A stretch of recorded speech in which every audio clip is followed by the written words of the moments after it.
నారా చంద్రబాబు నాయుడు అనే నేను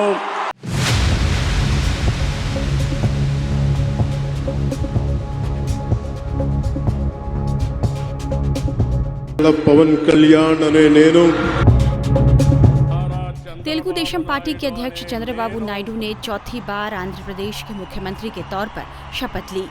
चौथी बार सीएम बनने वाले नायडू ने ऐसा करके सबसे ज्यादा बार मुख्यमंत्री बनने का रिकॉर्ड अपने नाम कर लिया है। वहीं जनसेना प्रमुख और तेलुगु सिनेमा के सुपरस्टार पवन कल्याण को राज्य का डिप्टी सीएम बनाया गया है। राज्यपाल अब्दुल नजीर ने सीएम और मंत्रियों को शपथ दिलाई। नायडू के शपथ ग्रहण समारोह में पीएम मोदी और केंद्रीय गृह मंत्री अमित शाह समेत कई जानी मानी हस्तियां मौजूद रहीं। आंध्र प्रदेश में लोकसभा चुनाव के साथ ही विधानसभा चुनाव भी कराए गए थे। 4 जून को विधानसभा चुनाव का रिजल्ट आया, जिसमें एनडीए ने बहुमत हासिल किया है। राज्य में टीडीपी, जनसेना और बीजेपी के साथ मिलकर चुनाव लड़ी और सरकार बनाने का रास्ता साफ कर लिया। विधानसभा चुनाव में एनडीए ने 175 में से 164 सीटें जीती हैं।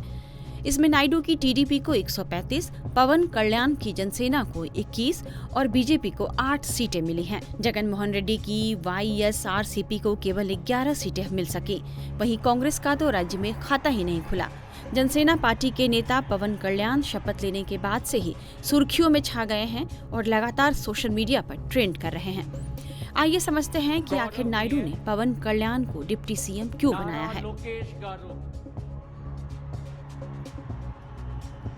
पवन कल्याण जनसेना पार्टी के प्रमुख हैं, जो उन्होंने 2014 में बनाई। पवन कल्याण ने चुनाव में वाईएसआर कांग्रेस पार्टी की बंगा गीता को 70,000 से अधिक वोटों से हराया है। वे पीठापुरम विधानसभा क्षेत्र से विधायक बने हैं। कल्याण को न केवल पहली राजनीतिक जीत हासिल हुई है, बल्कि विधानसभा और लोकसभा चुनाव में 100% स्ट्राइक रेट हासिल करके उन्होंने एक मिसाल भी कायम की है। पवन कल्याण की जनसेना पार्टी ने लोकसभा चुनाव 2024 और आंध्र प्रदेश विधानसभा चुनावों में ऐतिहासिक जीत के साथ राजनीति के क्षेत्र में तूफान ला दिया है। लोकसभा चुनाव में भी पवन कल्याण की पार्टी को 2 सीटें मिली हैं। विधानसभा चुनाव के नतीजे के हिसाब से एनडीए में नंबर 2 की पार्टी की हैसियत रखने और लोकसभा चुनाव में भी एनडीए के शानदार प्रदर्शन की वजह से जनसेना के प्रमुख पवन कल्याण को डिप्टी सीएम का पद मिला है। वहीं नायडू के साथ भी उनके करीबी रिश्ते बताए जाते हैं। पवन कल्याण ने मुश्किल वक्त में उस समय नायडू का साथ दिया था, जब कोई उनके साथ नहीं था। पवन 2023 में न्यायिक हिरासत में बंद चंद्रबाबू नायडू से मिलने राजमुंद्री सेंट्रल जेल पहुंचे थे, जब उन्हें बीजेपी और वाईआरसीपी सरकार का कोई समर्थन नहीं मिल रहा था। इसलिए भी अपने डिप्टी के तौर पर नायडू ने पवन कल्याण पर ज्यादा भरोसा जताया है।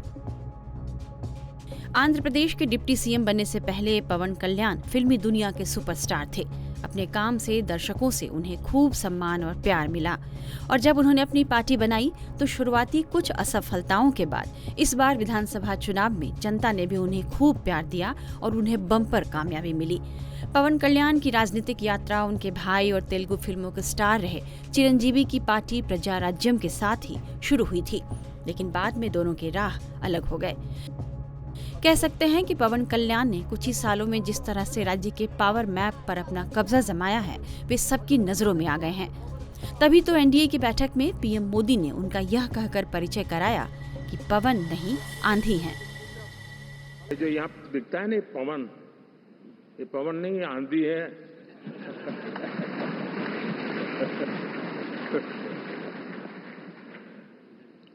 आंध्र ने इतना बड़ा हमारे प्रति जनमत दिया है। हिंदुस्तान के लिए एक सामान्य मानवीय की विकास की जो जिजीविषा है, उसका प्रतिबिंब है। सियासत के पंडितों का अनुमान है कि आने वाले दिनों में पवन कल्याण और मजबूत होकर उभरेंगे। फिलहाल तो उनका राजनीतिक ग्राफ एनडीए में काफी ऊंचा उठ गया है। टाइम्स नाउ नव भारत डिजिटल की रिपोर्ट।